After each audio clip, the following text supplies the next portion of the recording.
ये जाकर आपके मलाशय में चिपक जाता है। तो जो मल आसानी से सिस्टम के बाहर निकल जाना चाहिए था वो नहीं निकलता। ये बीमारियों की दुकान है।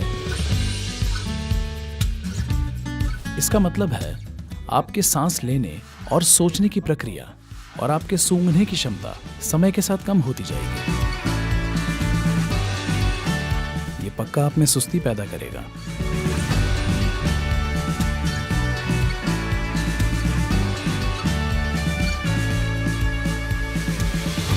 अगर आप कंदमूल वाली सब्जियां ज्यादा खाते हैं, जैसे कि आलू और ऐसी अन्य सब्जियां, आपके पेट में नाभि के नीचे गैस बनेगी।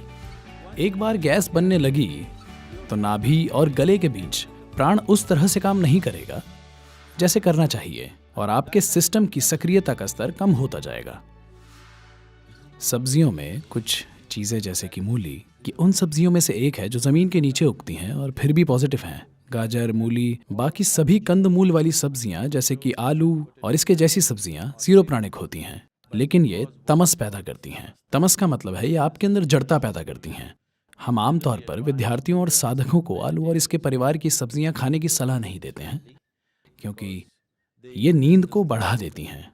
विद्यार्थी जो पढ़ाई करते हैं और साधक दोनों के लिए सबसे बड़ी दुश्मन है नींद। अगर आप आंखें बंद करके बैठें, अगर आप किताब खोलें, किताब सुलाने के लिए बहुत अच्छी चीज़ है कि नहीं? और उसके ऊपर अगर आपने आलू खाया हो तो आप तुरंत सो जाएंगे।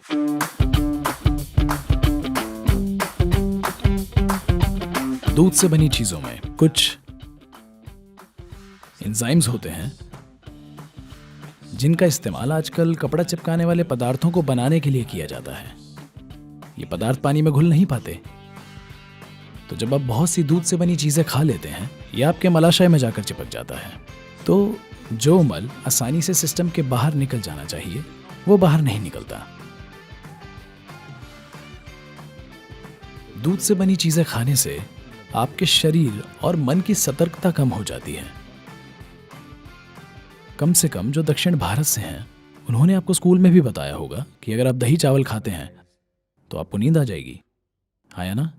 अगर किसी को नींद आ रही है तो दक्षिण भारत में कहते हैं तैर साधन साप्ट वंदिया।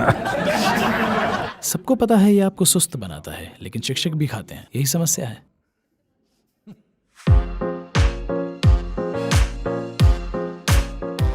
ये चिकित्सीय रूप से साबित हुआ तथ्य है कि अगर आप कच्चा मांस खाते हैं तो इसे आपके सिस्टम से होकर निकलने में लगभग 70 से 72 घंटे लगते हैं।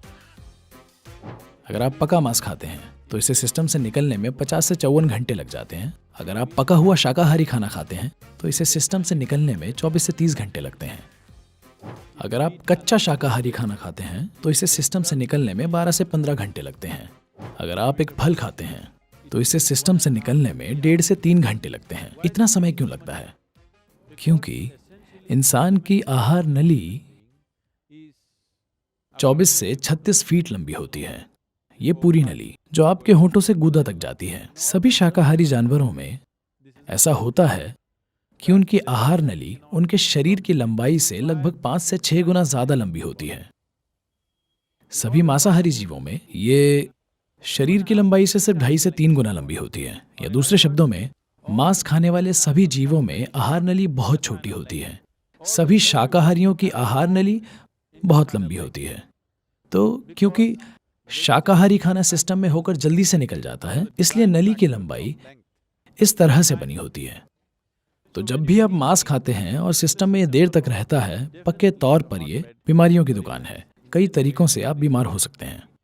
मांस खाना, आप जानते हैं, दुनिया में हमारी संस्कृति का भाग बन गया, क्योंकि बीते समय के कई समाजों में जिंदा रहना प्राथमिक चीज थी। जब जिंदा रहने का सवाल हो तो जो खाने के लिए है वो खाइए, ये अलग बात है।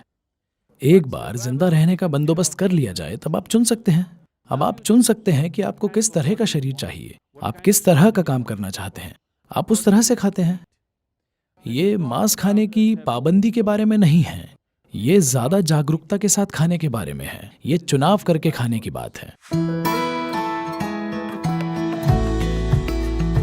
योगिक परंपरा में अगर आप कुछ पकाते हैं तो ज़्यादा से ज़्यादा 1.5 घंटे में आपको इसे ज़रूर खा लेना चाहिए।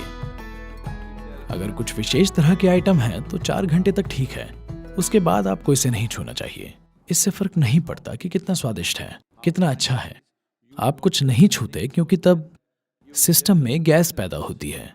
गैस पेट में ही नहीं, जिसे आप साफ तौर पर महसूस करेंगे, बल्कि आपके पूरे सिस्टम में गैस बनेगी जो आपकी प्राण वायु के खिलाफ काम करेगी। इसका मतलब है आपके सांस लेने और सोचने की प्रक्रिया और आपके सूंघने की क्षमता समय के साथ कम हो जाती है। ये तीनों चीजें आपके उत्साहपूर्ण रहने के लिए बहुत जरूरी हैं।